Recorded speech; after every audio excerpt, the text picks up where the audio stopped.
आपके अपने YouTube channel MPPSC with निशा में। आज हम पढ़ने वाले हैं 1909-1919 के प्रमुख भारत शासन अधिनियम। हमने 1773 से लेकर 1892 तक कंप्लीट अधिनियमों को पढ़ चुके हैं। अब हम पढ़ेंगे 1909 का मार्ले मिंटो अधिनियम। आपके एमपीपीएससी के लिए 1919 और 1935 ये दो अधिनियम बहुत महत्वपूर्ण हैं, क्योंकि सिलेबस में 1919 और 1935 के अधिनियम दिए गए हैं।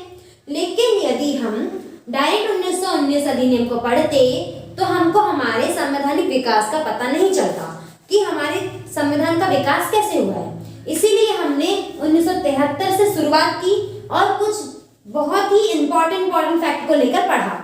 1909 का मार्ले मिंटो अधिनियम अन्य परीक्षाओं के लिए बहुत महत्वपूर्ण है, परंतु यह एमपीपीएससी के सिलेबस में नहीं है। इसीलिए हम इसको ज्यादा डिटेल में नहीं पढ़ेंगे। बस ये जान लीजिए मार्ले मिंटो अधिनियम 1909। यदि डायरेक्ट क्वेश्चन में क्या आ जाता है कि मार्ले मिंटो अधिनियम किसे कहते हैं, ऑप्शन आ जाएगा 1909, 1973, 1892, 1919, तो आपको क्या लगाना है 1909। 1909 को मार्ले मिंटो अधिनियम कहा जाता है। मार्ले मिंटो क्यों कहते हैं? भारत शासन अधिनियम 1909 को मार्ले मिंटो अधिनियम इसलिए कहते हैं क्योंकि मार्ले जो थे भारत के राज्य सचिव थे। लंदन में भारत के राज्य सचिव थे मार्ले, तथा मिंटो वायसराय थे। ये हमारी कार्यकारिणी परिषद के वायसराय थे, लॉर्ड मिंटो। अब इस 1909 के अधिनियम में सबसे इंपॉर्टेंट बात यही है, सबसे आईएमपी बात यही है कि सांप्रदायिक निर्वाचन प्रणाली की शुरुआत हुई। यदि क्वेश्चन पूछे कि सांप्रदायिक निर्वाचन प्रणाली की शुरुआत किस अधिनियम से हुई है, तो उसका आंसर है 1909 का मार्ले मिंटो अधिनियम या 1909 का भारत शासन अधिनियम। बस इतना ही आप जानिए और इससे ज्यादा इंपॉर्टेंट भी नहीं है इसमें। बस 1900 सांप्रदायिक निर्वाचन प्रणाली 1909। सांप्रदायिक निर्वाचन प्रणाली क्या था कि मुस्लिम को ही वोट देगा, मुस्लिम को ही वोट देगा। इस प्रकार से हिंदू को वोट देगा। इस तरीके से उन्होंने डिवाइड कर दिया था। इसे कहते हैं सांप्रदायिक निर्वाचन प्रणाली और इसकी शुरुआत 1909 के मार्ले मिंटो अधिनियम से हुई है। अब हम पढ़ेंगे 1919 का भारत शासन अधिनियम। 1919 का भारत शासन अधिनियम बहुत ही जरूरी है। यह एमपीपीएससी के प्रीलिम्स का सिलेबस है। 1919 का भारत शासन अधिनियम। इस भारत शासन अधिनियम को मांटेग्यू-चेम्सफोर्ड अधिनियम भी कहा जाता है। मांटेग्यू-चेम्सफोर्ड सुधार, यह मांटेग्यू-चेम्सफोर्ड अधिनियम, ठीक है। इसे क्यों कहा जाता है? तो 1914 में प्रथम विश्व युद्ध प्रारंभ हुआ था, जो कि 1918 में समाप्त हुआ था। 1914 में जब प्रथम विश्व युद्ध शुरू हुआ था तो ब्रिटिश सरकार की इच्छा थी कि भारतीय सेना उसमें भर्ती हो जाए, परंतु भारतीय नेता ही नहीं चाहते थे कि ऐसा हो। तो उन्होंने ब्रिटिश सरकार ने ऐसा कहा कि एक काम करते हैं, आपको जो चाहिए आप मांग लीजिए और उसके बदले में आप भारतीयों को विश्व युद्ध में शामिल कर दीजिए। तो बाल गंगाधर तिलक जैसे नेताओं ने सही समझा कि सही बात है, क्योंकि भारतीय सेना को तो वैसे ही भर्ती करेंगे ही, उसके बदले हम कुछ मांग लेते हैं। तो स्वशासन की मांग की गई। उस समय स्वशासन की मांग की गई।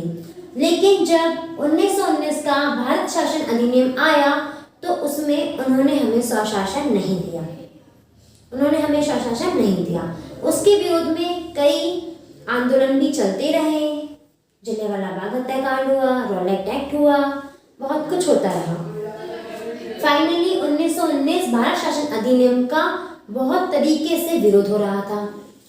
तो उन्होंने क्या किया, इस विरोध को शांत करना है, उन्हें स्वशासन भी नहीं देना है, तो इस अधिनियम को उन्होंने इस तरीके से बनाया जिससे लगे कि जनता का फायदा हो रहा है, देश का फायदा हो रहा है। उन्होंने इस अधिनियम को इस तरीके से बना के पेश किया। इसे मांटेग्यू-चेम्सफोर्ड सुधार भी कहते हैं। मांटेग्यू कौन थे?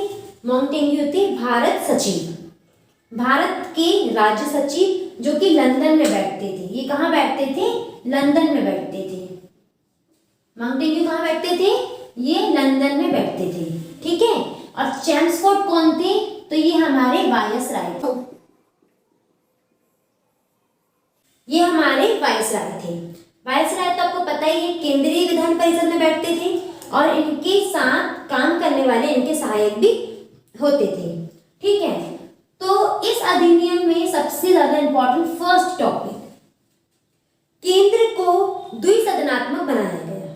केंद्र को द्विसदनात्मक बनाया गया, जैसे कि केंद्र में ये दो सदनात्मक बनाया गया है, केंद्रीय विधान परिषद,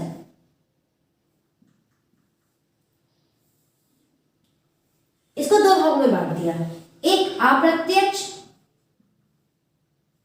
और एक प्रत्यक्ष।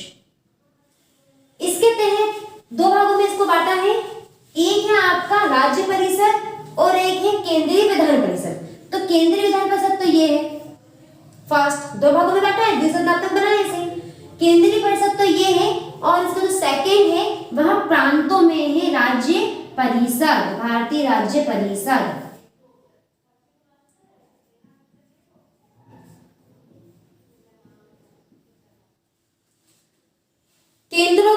केंद्रीय व्यवस्था को द्विसदनात्मक इस अधिनियम में किया गया।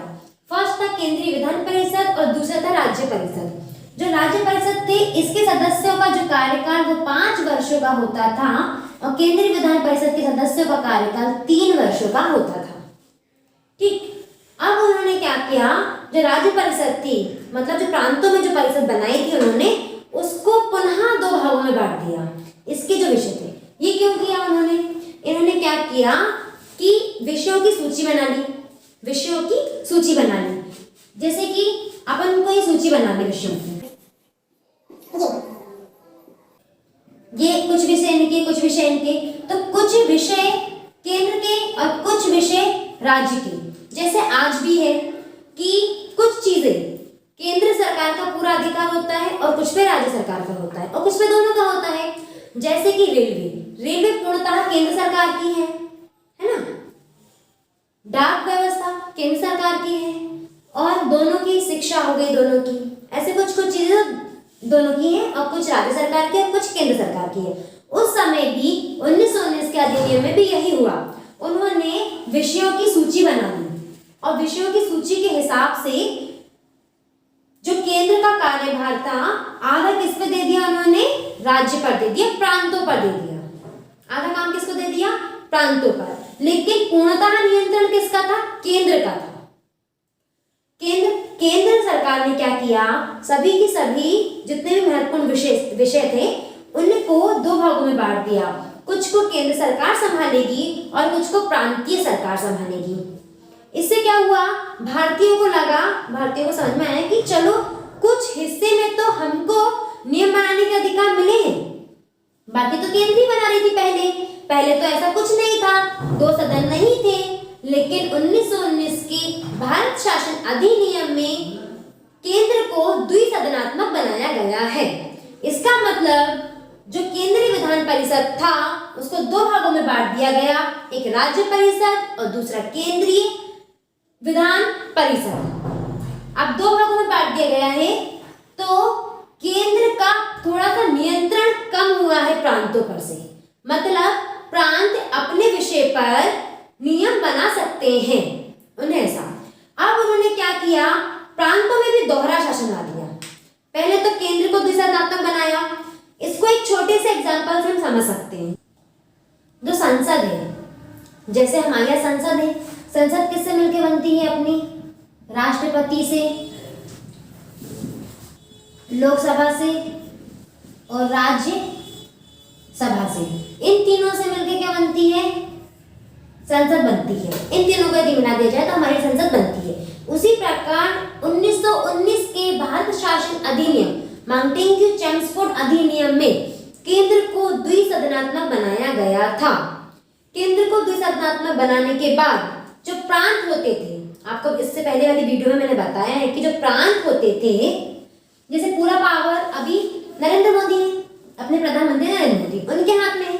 लेकिन हमारा भारत राज्यों में बटा है, 28 राज्यों में बटा है, 8 केंद्र शासित प्रदेश में बटा है और हर राज्य में सरकार है। मध्य प्रदेश में शिवराज सिंह चौहान जी की सरकार है। ऐसे ही उस टाइम पे प्रांत होते थे, पूरा अंडर किसका रहता था?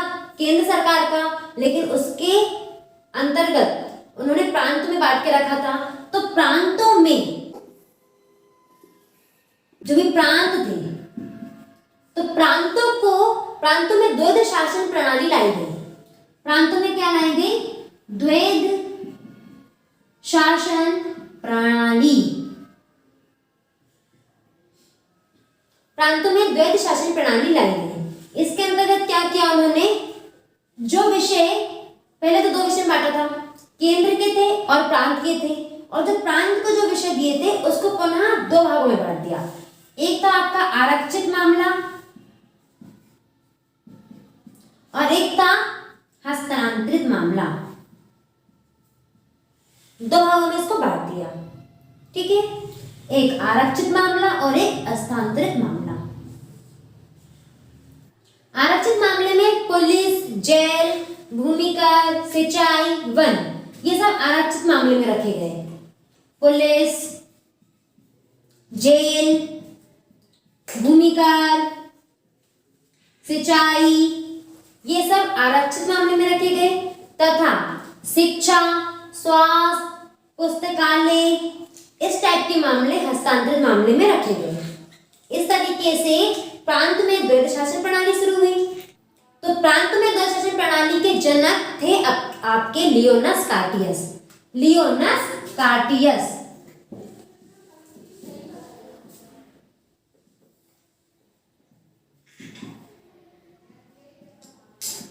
लियोनस कार्टियस प्रांतों में द्वैध शासन प्रणाली के जनक थे, ठीक है? इस 1919 के अधिनियम में एक सबसे ज्यादा इंपॉर्टेंट बात यह भी है कि इस समय प्रत्यक्ष निर्वाचन प्रणाली की शुरुआत हुई।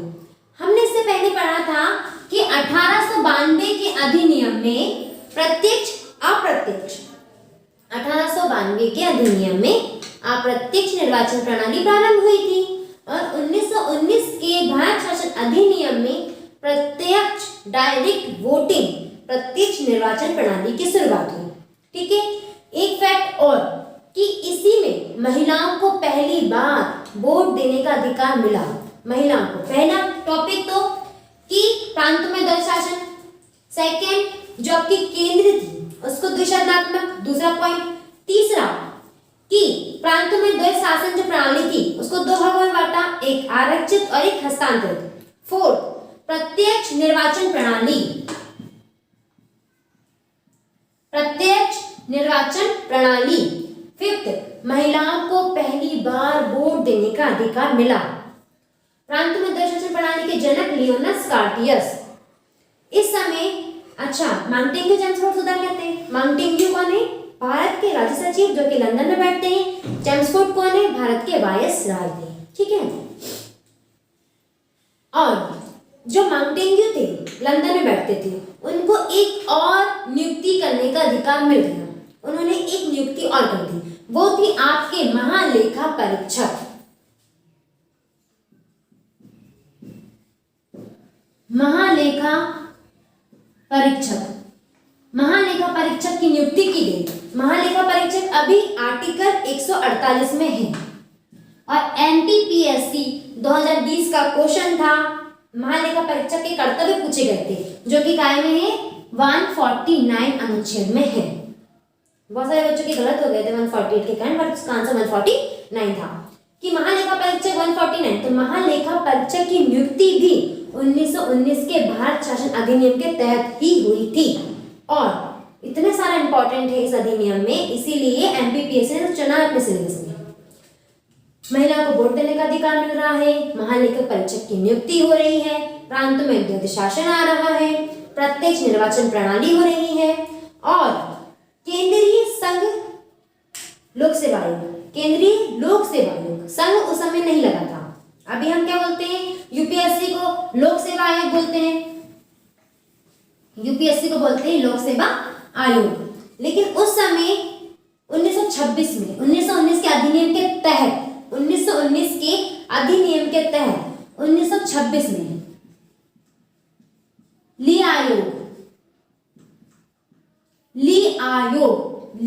आयोग की सिफारिश पर केंद्रीय लोक सेवा आयोग का प्रारंभ हुआ। केंद्रीय लोक सेवा आयोग, यदि पूछ लें आपसे कि संघ लोक सेवा आयोग का पुराना नाम क्या था, तो क्या था? केंद्रीय लोक सेवा आयोग। तो 1926 में केंद्रीय लोक सेवा आयोग की भी स्थापना हुई, केंद्रीय लोक सेवा आयोग का भी गठन हुआ। बहुत कुछ इंपॉर्टेंट है इस टॉपिक, इस 1919 के अधिनियम में। इसी अधिनियम के तहत जो केंद्रीय बजट था, आपको पता है द्विसदनात्मक बना है केंद्र, तो केंद्रीय बजट से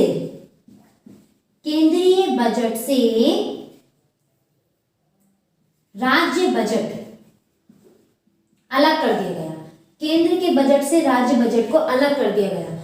इतना सब कुछ क्यों हो रहा था? क्योंकि प्रांतों में द्वैशासन था, केंद्रीय द्विसदनात्मक बन चुका था, पूरे विषय जो है बढ़ चुके थे आरक्षित और हस्तांतरित मामलों में। तो केंद्रीय बजट से राज्य बजट को भी अलग कर दिया गया। और जो अपने वायसराय थे, कौन थे? चैम्सफोर्ड थे। उनको अध्यादेश जारी करने की शक्ति थी और पावरफुल कर दी गई उन्हें। और इम्पोर्टेंट है इसमें, अध्यादेश जारी करने की शक्ति को बढ़ा दिया गया। इस अधिनियम में जो 1909 के अधिनियम में सांप्रदायिक निर्वाचन प्रणाली थी, 1919 में उस सांप्रदायिक निर्वाचन प्रणाली का और विस्तार किया गया। पहले तो मुस्लिम को वोट दे रहे थे, अब ईसाई को वोट देंगे, सिख को वोट देंगे।